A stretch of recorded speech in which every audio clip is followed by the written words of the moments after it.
কি রংপুরটা ছিল কি হয়ে গেল। আপনারা পুরোটা খেলায় যদি দেখেন বিপিএল শেষ থেকে শুরু, শুরু থেকে শেষ আপনারা যদি বিবেচনা করেন তাহলে দেখতে পারবেন প্রথমে পুরো 8 ম্যাচে রংপুরকে কে হারাবে কে হারাবে এটা নিয়ে সারা বাংলাদেশের মধ্যে তোলপাড় সৃষ্টি হয়ে গেছে। রংপুরকে হারানোর মতো কোনো টিম নাই। যখন 8 ম্যাচ চলে গেল তারপরে লাস্ট 4 ম্যাচে রংপুর হেরেই যায় হেরেই যায় হেরেই যায়, খালের মধ্যে পড়ে গেছে। খাল থেকে উদ্ধার করবে কে, উদ্ধার করবে কি? খাল থেকে উদ্ধার করার জন্য টিম ডেভিড এন্ড্র রাসেল ভিনান্সকে নিয়ে আসা হলো। দেখেন আজকের ম্যাচটি দেখেন খুলনার সাথে এলিমিনেটর ম্যাচ, তারা কি পারফরমেন্স করলো, যেখানে অভিজ্ঞতা সম্পন্ন খেলোয়াড় ইফতেখার আহমেদকে বসিয়ে রাখা হয়েছে। ইফতেখার আহমেদ বর্তমান বিপিএল এর মধ্যে ভালো একটা পজিশনে ভালো ফর্মে আছে, তাকে বসিয়ে রেখে নতুনদেরকে চান্স দেওয়া হলো। বর্তমান মিরপুর তো আপনারা জানেন মিরপুর মাঠ হলো বোলিং পিচ মাঠ, সেখানে অভিজ্ঞতা সম্পন্ন যিনি 12টি ম্যাচ খেলেছে রংপুরের হয়ে ভালো একটা পারফর্ম করেছে, তাকে বসিয়ে রেখে নতুনদেরকে আনা হলো।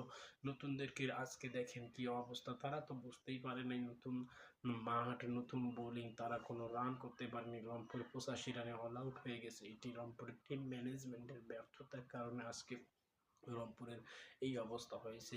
আর ওপেনিংয়ের কথা যদি বলি দেখেন ভিনেস এবং শম্ভু সরকার যবে থেকে রংপুরের ওপেনিং খেলা শুরু করেছে তবে থেকে কিন্তু ম্যাচ হারা শুরু করে দিয়েছে, এবং টিভেন্স টেইলরকে আরও আগে লাথি দিয়ে মাঠ থেকে বের করে দেওয়া উচিত ছিল। তিনি কয়েকটি রান করেছে, আপনারা যদি হিসাব নিকেশ দেখেন তিনি কোনো ম্যাচে ভালো রান করতে কিন্তু পারেননি টিভেন্স টেইলর।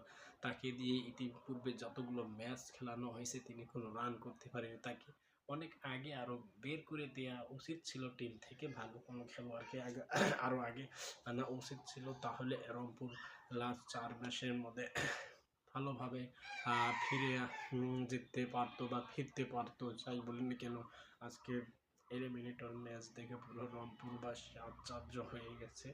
এটা যে খেলাটা দেখাইলো গেল 8 ম্যাচে কি পারফরমেন্স ছিল, মনে হয় সবগুলো হারিয়ে ফেলছে রংপুর।